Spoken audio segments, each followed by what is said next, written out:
Assalamualaikum Bre, selamat datang kembali di Guru Gembel Channel. Islam dan Kristen itu memiliki sedikit perbedaan dengan Hindu dan Buddha dalam memahami konsepsi-konsepsi kebenaran atau dalam menempatkan diversifikasi kebenaran.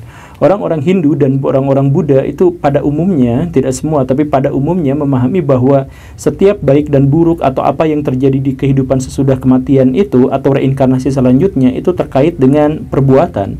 Jadi kalau Baraya sekarang baik, maka kehidupan selanjutnya Baraya akan mendapatkan karma yang baik. Begitupun yang sebaliknya, maka disinilah yang disebut sebagai karma pala.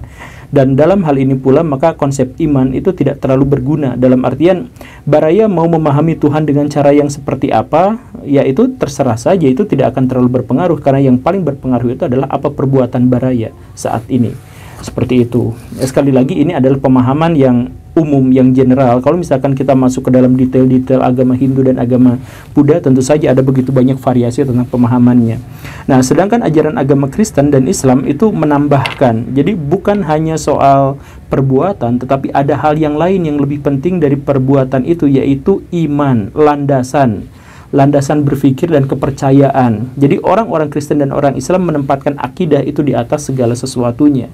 Maka karena setiap orang itu harus memahami agama dan harus memahami Tuhan dengan cara satu tertentu yang dikehendaki, maka agama lain atau pemahaman tentang Tuhan yang lain itu ada di tempat yang lain, dan karenanya itu dianggap sebagai berdosa atau jahat atau salah atau sesat.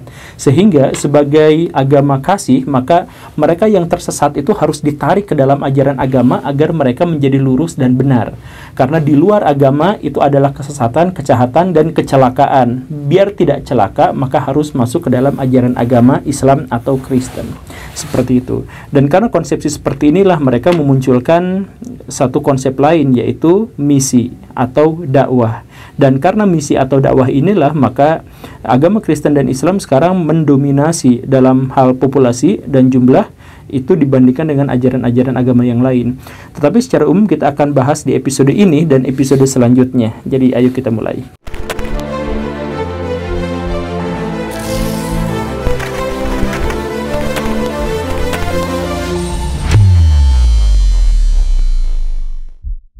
Kita mulai dari ajaran agama Kristen. Dalam Kristen, misi untuk menyebarkan ajaran agama atau untuk mengkristenkan orang lain itu adalah misi yang sangat penting, misi yang sangat urgen dan sangat sakral. Sedemikian sakral sampai ayat-ayat yang terkait untuk menyebarkan ajaran agama Kristen disebut sebagai amanat agung yang tertera dalam 4 Injil sekaligus, yaitu Markus, Matius, Lukas, dan Yohanes ditambah kisah para rasul.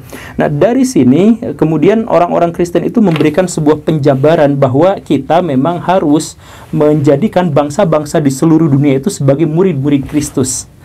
Tetapi ada satu hal yang mungkin jarang sekali dipahami, bahwa gereja-gereja generasi awal itu tidak sepakat dengan teks yang seperti itu. Banyak di antara mereka yang berpikir bahwa misi kristenisasi itu hanya dilakukan untuk orang-orang Yahudi. Kenapa seperti itu? Karena yang dimaksud dengan bangsa-bangsa di seluruh dunia itu adalah bangsa-bangsa Yahudi yang telah terdiaspora. Kenapa seperti itu? Karena Yesus adalah seorang rabi Yahudi. Dia adalah orang Yahudi dan ada dalam ruang lingkup ajaran agama, ritual, spiritual, dan tradisi Yahudi. Maka yang dimaksud dengan untuk mengkristenkan orang-orang di seluruh dunia itu adalah mengkristenkan orang-orang Yahudi. Itu pendapat pertama. Tetapi kemudian ada pendapat yang lebih populer, yaitu pendapat bahwa ajaran Kristen itu memang harus disebarkan ke seluruh dunia. Kenapa? Karena adalah hak semua bangsa untuk mendapatkan berkat, rahmat, dan kasih dari Tuhan. Dan karena itu, maka Kristen itu harus disebarkan ke seluruh dunia. Siapa orang yang berpendapat seperti ini? Banyak, tetapi yang paling menonjol dan akhirnya menjadi yang paling penting itu adalah Paulus dari Tarsus. Paulus itu adalah seorang Yahudi secara genealogis, tetapi dia adalah orang Yunani dalam hal keperadaban dan kebudayaan, dan dia adalah warga negara Romawi. Nah, karena latar budaya yang macam-macam seperti inilah, maka ketika dia mendapatkan wahyu dari Tuhan untuk menyebarkan ajaran agama Kristen, maka dia tidak terlalu peduli dengan tradisi-tradisi Yahudi, tetapi dia lebih cenderung untuk secara esensial menyebarkan ajaran agama Kristen saja. Maka sampai-sampai dia mengatakan bahwa saya ini adalah rasul buat orang-orang non-Yahudi. Maka jangan heran pula kemudian banyak tuduhan bahwa Rasul Paulus itu mengubah ajaran agama Kristen. Kenapa? Misalkan contoh seperti ini, disunat. Sunat itu adalah ajaran Kristus, tetapi sama Paulus diganti, nggak usah sunat aja gitu, seperti itu ya. Nah, kenapa seperti itu? Karena Paulus itu adalah orang non-Yahudi, dan karena itu dia tidak tertarik dengan tradisi-tradisi Yahudi. Sunat itu menurut beliau itu adalah tradisi Yahudi. Karena itu tidak lagi universal, kurang lebihnya seperti itu. Maka bangsa-bangsa di seluruh dunia dipersilahkan untuk menganut Kristen sambil ikut pada tradisi dan kebudayaan sebelum Kristen, boleh-boleh saja. Ini juga yang dilakukan misalkan dalam hal perayaan Natal. Kapan perayaan Natal? 25 Desember. Itu sesungguhnya bukan perayaan Natal. Para sejarawan itu hampir sepakat itu adalah hari Saturnalia. Jadi orang-orang Romawi memiliki kepercayaan terhadap dewa matahari dan sebagainya yang akan kembali setelah titik terjauh matahari, itu adalah sekitar 25 Desember.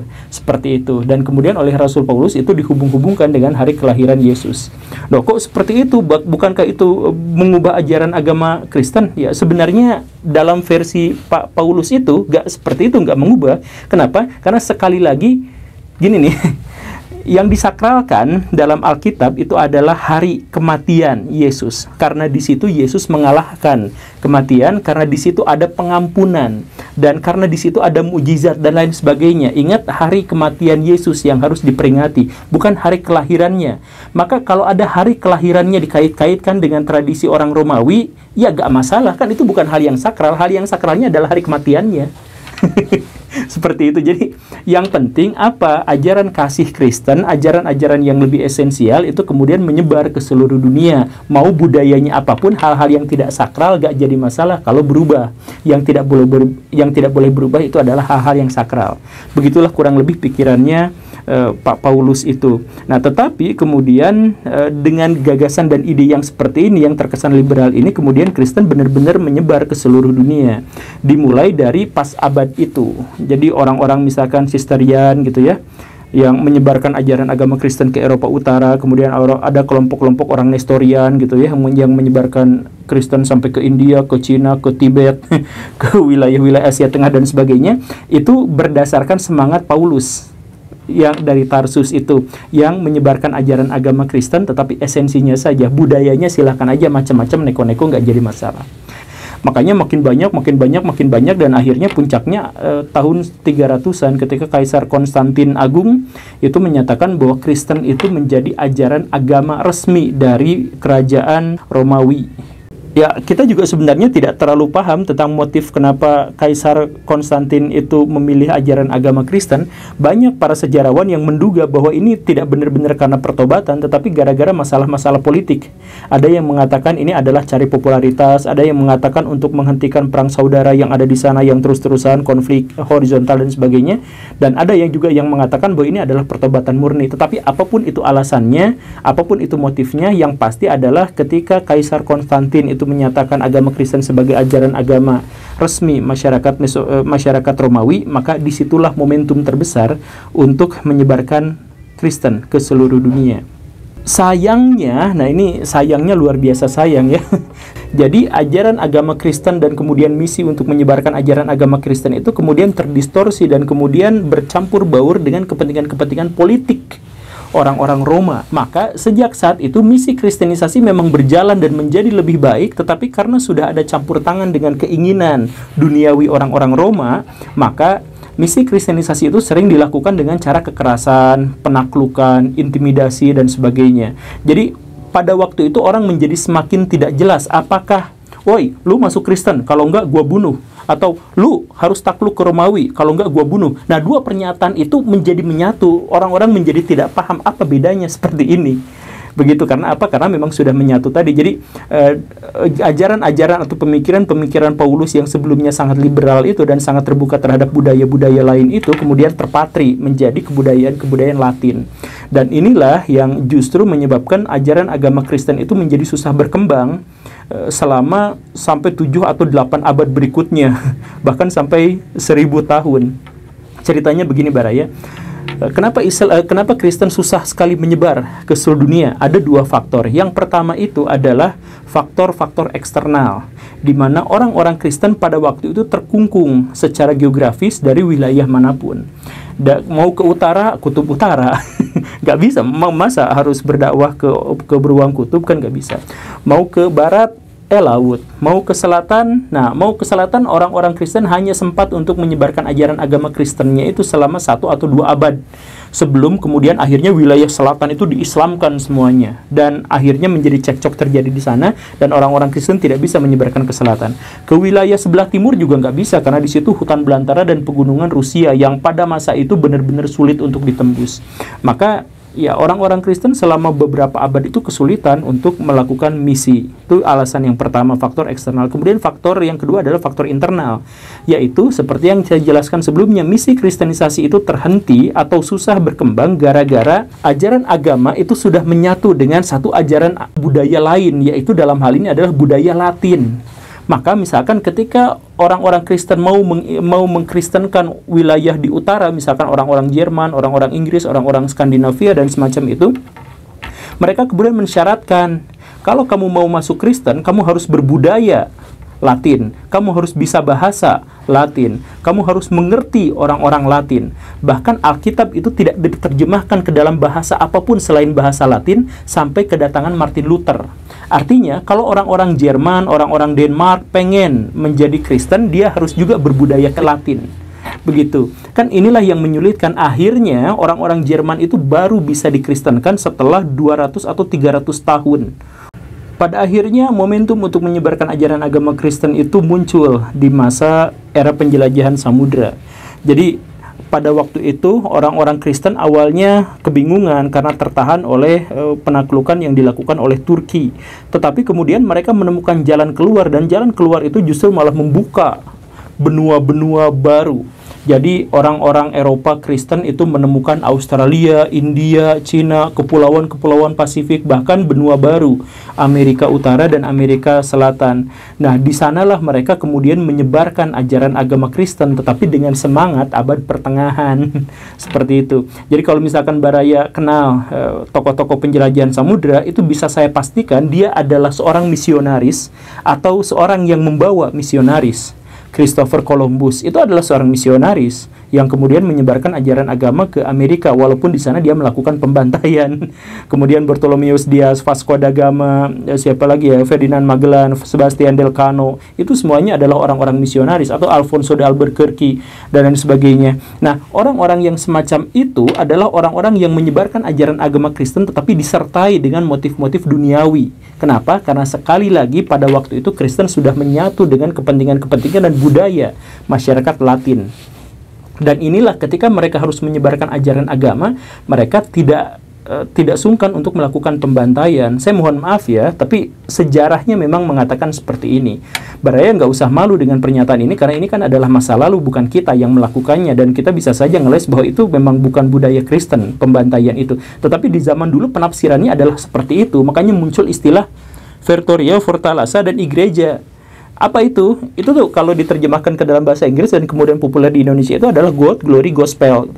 Jadi maksudnya mereka nyari duit ya, mereka mencari kekuasaan iya, dan mereka menyatukan keduanya itu dengan misi ajaran agama Kristen. Seperti itu. Makanya saya mohon maaf ya sekali lagi, tapi saya harus sebutkan. Misalkan seperti ini. Di Brazil itu banyak pembantaian. Di Australia itu banyak pembantaian. Apa alasannya? Misi kristenisasi. Kalau tidak masuk Kristen, maka kamu dibantai. Kalau kamu tidak ikut dalam tradisi Latin, kamu dibantai, dan sebagainya. Makanya kalau misalkan kita mengetahui, misalkan negara-negara yang dijajah sama Spanyol dan Portugis, itu adalah negara-negara yang telah kehilangan budaya dan akar nenek moyangnya sendiri. Baraya misalkan main ke Brazil. Itu negaranya besar sekali dari populasinya maupun luas wilayahnya. Tetapi apakah mereka punya bahasa Brazil? Gak punya. Bahasanya harus bahasa Portugis, karena pada waktu itu ya memang kalau dijajah sama Portugis, kamu harus berbudaya Portugis, kesenian Portugis, makanan Portugis, agama Portugis, agama Kristen dalam hal ini, dan lain sebagainya.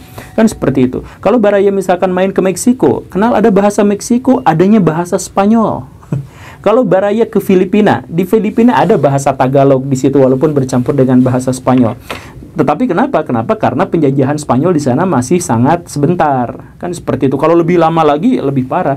Bahkan dengan penjajahan Spanyol yang sangat sebentar sekalipun, itu orang-orang Filipina dikatolikan, kemudian nama-namanya diganti jadi nama-nama Eropa, dan kemudian bahkan nama negaranya sekalipun. Filipina itu Raja Spanyol Felipe II dijadikan nama negara. Kan bangke. Kalau misalkan Baraya masih bingung juga dengan hal-hal yang semacam ini dan menolak keras bahwa kristenisasi tidak dilakukan dengan cara kekerasan seperti itu, ya itu sekarang. Dulu itu kalau misalkan Baraya lihat penjajahan orang-orang Eropa terhadap Amerika misalkan, itu misalkan penduduk California itu sepertiganya termasuk bayi, anak-anak, orang tua renta itu dibantai semuanya kalau dia nggak masuk Kristen.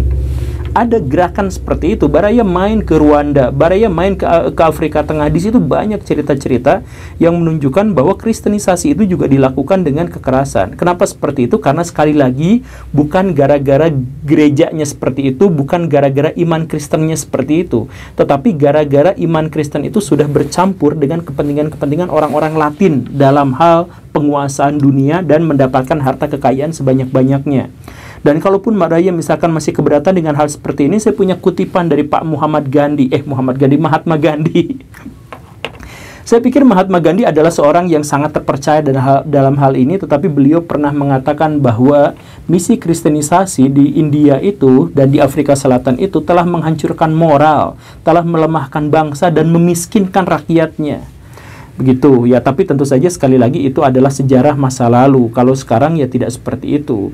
Apalagi misalkan orang-orang Katolik sekarang benar-benar tidak melakukan seperti itu. Kalau misalkan Baraya lihat orang-orang Katolik, itu jangankan menyebarkan ajaran agamanya, orang mau masuk ke Katolik aja dilarang-larang, prosedurnya banyak. Karena orang-orang Katolik itu dulu kan punya sebuah semboyan bahwa di luar gereja itu kecelakaan, hanya gereja saja, di dalam gereja saja yang mengandung keselamatan, gitu kan. Tetapi sejak Sri Paulus Yohanes kedua itu kan doktrin itu dihilangkan, diganti dengan pernyataan bahwa di luar agama Kristen pun itu terbuka untuk keselamatan, seperti itu ya. Ya walaupun ini juga sebenarnya ada perdebatan besar di dalam gereja Katolik. Kan orang-orang Katolik juga sebenarnya secara internal itu berdebatnya hebat, tapi kan tidak terlihat karena ada satu lembaga otoritatif yang menyangkut masalah itu. Dan ini juga yang menyebabkan Paus Benediktus yang kemarin itu kan mengundurkan diri, karena memang ada perdebatan hebat di dalam gereja Kristen Katolik. Tetapi dalam hal apapun dijelaskan bahwa sekarang orang-orang Katolik melakukan misi tidak dengan sangat radikal seperti dulu, bahkan cenderung defensif. Nah, berbeda dengan orang-orang Kristen. Sekarang orang-orang Kristen itu luar biasa radikal dan luar biasa agresif dalam menyebarkan ajaran agamanya. Sampai muncul gerakan-gerakan evangelis di seluruh dunia dengan pendanaan yang sangat hebat, dengan kekuatan yang sangat luar biasa, dengan koordinasi yang sangat besar dan sebagainya. Itu adalah salah satu gerakan keagamaan terbesar dan paling kuat abad ini. Dan itulah yang pada akhirnya sekarang memicu konflik horizontal di Indonesia maupun di banyak wilayah di seluruh dunia, yaitu kristenisasi itu. Misalkan saya lagi nongkrong sama teman-teman saya di warung kopi, ngobrol sana-sini, tiba-tiba datang, "Anda mau mengenal Tuhan?" Kan kesel juga kalau ada yang seperti itu gitu. Saya lagi baca artikel rame-rame gitu ya, langsung jebret, "Anda mau mengenal Tuhan?" Ada bencana alam, orang-orang lagi sibuk bikin tenda darurat, bikin dapur umum dan sebagainya, tiba-tiba berdatangan, "Anda mau mengenal Tuhan?" Saya juga punya teman orang-orang Kristen, dan orang Kristen itu juga sebenarnya kesel karena mereka juga punya pengalaman yang seperti itu. Lagi nongkrong bersama teman-temannya, "Anda mau mengenal Tuhan?"